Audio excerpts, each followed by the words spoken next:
Hey guys, today we are going to continue with our series of secrets that heating and air guys hate that I'm giving out to you. And if you are a heating and air guy catching this video and you say, well, I don't do any of these things, then I say great. But we are going to share 3 more secrets that heating and air guys don't want you to know. But before we get to that, if you love cotton candy, teddy bears, or chubby guys that do heating and air videos, please click that subscribe button. All right, guys, so here we are. We're going to go through 3 more secrets that heating and air guys don't want you to know. And actually, just this past week, I had someone remind me that this is something that a lot of guys do that we personally don't do at Griffin Air. And I'm not saying everyone does it, but I do know that I have bumped into folks that do, just based on conversations and things like that. And that is some techs or companies will change their pricing based on how nice the home is. And so if they're in a house that's really nice, if the homeowner told the contractor, hey, I do this for a living and it's supposed to be something extravagant, they live a more wealthy lifestyle. Of course, in a lot of cases, they can afford it, but that's not the point. The point is, some of these contractors will gouge you if you live in a nicer home than your neighbor. I don't think that's necessarily fair, and I'm sure that if someone sees this that does do that, they will probably justify it in some way. But the point is, if you're providing a service, if you're fixing an air conditioner, if you're replacing a contactor, for example, that replacement of that contactor should be the same price whether they live in a shack or a gigantic mansion on the water.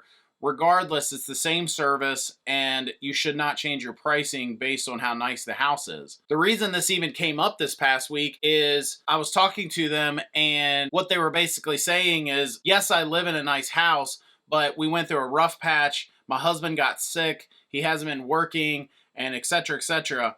And so they've really gone through some tough times, and now they've got somebody that is now gouging them because they live in a nice house. If you're a homeowner, how can you protect yourself against this? I honestly don't know, other than if you're getting something done that you can get multiple quotes on. But I think if you're getting just a simple repair done, it's very possible that if you haven't shopped around, if you haven't found a company that you have a connection with, that maybe if you are connected with them enough that they know that you're going through a rough patch. But I'm not saying you need to give out your business. The whole point is, if you've got a contractor that is changing their pricing just because they think you can afford it and they're going to take advantage of you and so on, more than anything, I just want you to be aware of it. Number 2, I did a video recently kind of encompassing this, but I want to touch on it a little deeper, and that is there are lots of companies running around, companies, contractors, and even just guys that are, one-man crews, and they are lying to you about being licensed and insured. I'm reminded by this every time I have to do work with someone else in some way, shape, or form. Recently, in our county here locally, they are installing water meters for homes that have never had provided water. They had wells, and this particular part of the county, because of certain situations geographically, they don't have the best water, and so now they are bringing in water. They're bringing in public utility water to this area, and so they're setting water meters and trenching up to the house and all that good stuff. So we looked at doing this as well, and I interviewed multiple contractors because I don't really have the manpower to be getting out there and digging. We have plumbers, but to, do the digging and spend the time that it takes to do that, I was looking at hopefully having someone do the digging for us, and then we could just do the plumbing side of things. And as I continued down this road, I had lots of companies say they were licensed and insured. They even would print it on either their business cards, and in one case, even their website. But when I would actually dig a little deeper and try to get proof, I found out that they were not licensed and insured companies, or they were working off their friend's license, or whatever the case is. I really don't even understand it. At least here in Virginia, getting a Class C contractor's license is not even hard to get.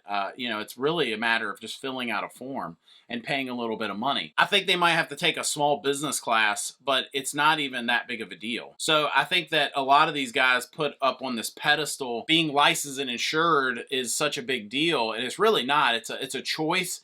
And unfortunately, the person that ends up paying for the problem is the homeowner. So if you hire a contractor that's not licensed and insured, you are at so much risk that you don't even know about. For example, just throwing one example out there, and that is if you hire a contractor that's not licensed and insured, it's just some schmo, and he comes in and ruins your house in one way, shape, or form, and he doesn't have insurance, there's no way he can take care of you.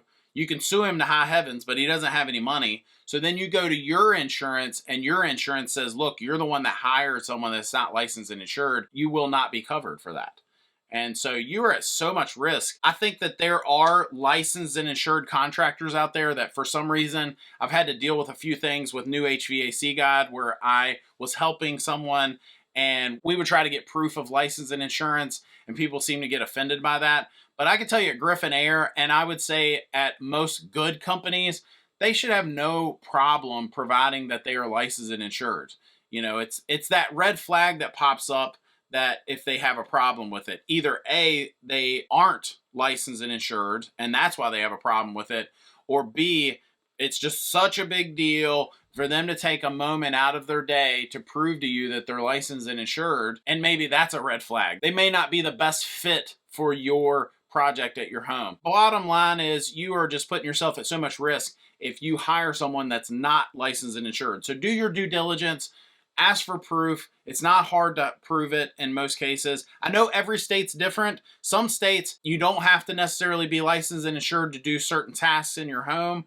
And in some states, they can actually, they are jailing contractors that are doing work without being licensed. Even if you're in one of those states where it's not so strict, just from a liability standpoint, you should make sure everything's on the up and up before you let them come in your home. And then finally, the last secret, that this really shouldn't be that big of a secret, but I know there's a lot of misinformation out there, and that is heating and air systems do need maintenance, preventative maintenance, and I don't care what kind of system you have, you should have some sort of preventative maintenance. This is something that I run into all the time where homeowners will have an issue and they've got a system that's been installed. It's not even one we put in. It could be, you know, been in there for a long time and the issue they're having is magnified.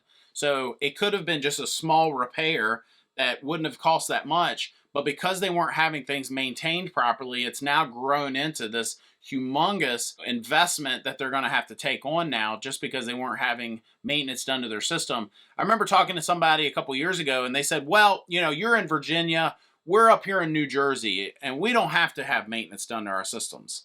And which was really funny to me. So that told, you know, basically what she was saying was, we don't have folks come in our house once a year and even check the heat exchanger. So, you know, you're putting your family at risk for carbon monoxide poisoning just by not having someone take care of your system properly. I don't care what kind of system it is. I don't care if you have a basic electric furnace, you know, basic electric mobile home furnace that, to be honest with you, they do require very little maintenance. You know, they're just basically heat strips and a fan motor. But even they, in my opinion, and the opinion of manufacturers, the opinion of a lot of utility companies, you know, and I'll get into that in just a second, but all these folks that know way more than I know and what your brother-in-law who tells you you don't need to maintain your system is telling you, all these people that are, you know, way more experienced and way smarter than me, they all say that you need to have maintenance done to that system. Even if it's just a simple clean it up a little bit and have someone lay eyes on it, make sure you don't have any electrical issues, something that could grow into a huge safety issue. You know, God forbid it burned down your house, and you could have avoided that just by having someone lay hands on it. You know, make sure everything's on the up and up. So, you know, I've talked to other professionals. There are professionals out there in our trade that wholeheartedly believe that you do not need to maintain your system. I had a guy a few years ago tell me, you know, as long as they're changing their air filters like they're supposed to, you do not need to do preventative maintenance. It's just funny to me because just the simple cleaning the evaporator coil from time to time prevents so many problems. It prevents refrigerant problems. It prevents, you know, high head pressure. It prevents more wear and tear on your fan motor and compressor. I mean, I could go on and on. I mean, I genuinely could go on, and it's just so silly to me that anyone would think otherwise. And the last thing I just touched on a moment ago, and I told you I would finish with, and that is our local utility company. I'm not sure how it all works. I don't know if they're getting grant dollars or what the deal is, but they actually have a program where they will pay homeowners rebates from time to time to clean their system, to have a proper tune-up done. And the reason is because they know if a professional is doing what they're supposed to, and they're cleaning the system, and they're checking the refrigerant, and they're making sure everything's on the up and up, and the system's working as best as it can. You know, if you have a 15 SEER system in your home, you're getting as much efficiency out of that as possible. And they know that if it's maintained properly, that it will use less electricity. I don't know if I'm going to get any comments on that. I have ruffled feathers before with other heating and air guys, but I'm not bending on this. I'm telling you, if you have any sort of heating and air system in your home, I don't care what type it is, 99% of the time, some sort of preventative maintenance you should be doing. If you're not sure what that preventative maintenance is, then check with a professional.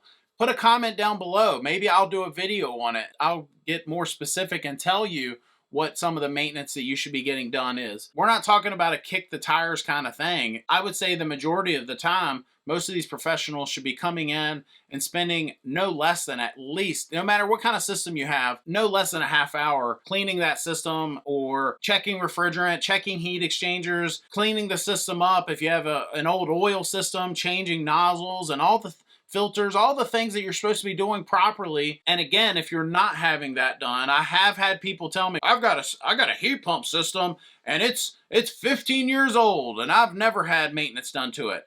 And I think that's great, I guess, but it's just, to me, that's just like saying, well, you know, I have a Honda with 200,000 miles on it that I've never changed the oil on. And, you know, I can't imagine what that Honda's oil, if you were to drain the oil pan on it, what kind of shape it's in. And that heating and air system that someone says that about, I can't imagine what kind of shape that's in either. So anyway, I hope that helps. That's the 3 newest secrets. Before you go, if you are in the market for a new heating and air system and you're in Griffin Air's coverage area, give us a call. We'd love to earn your business and we'll give you the best warranty in the area. But if you're not in Griffin Air's coverage area and you are in the market for a new heating and air system, go over to newhvacguide.com. We'd love to help you. It's a step-by-step guide. We've got packages where we'll actually help you or give you advice, but the guide itself is set to give you secrets that no one wants you to know. Heating and air contractors and manufacturers don't even want you to know some of the stuff that's on this website. And if you follow the guide step by step, you will avoid some of the headaches and problems that a lot of other homeowners face when buying a heating and air system. All that said, thanks for watching. Hit that subscribe button. We'll see you next time.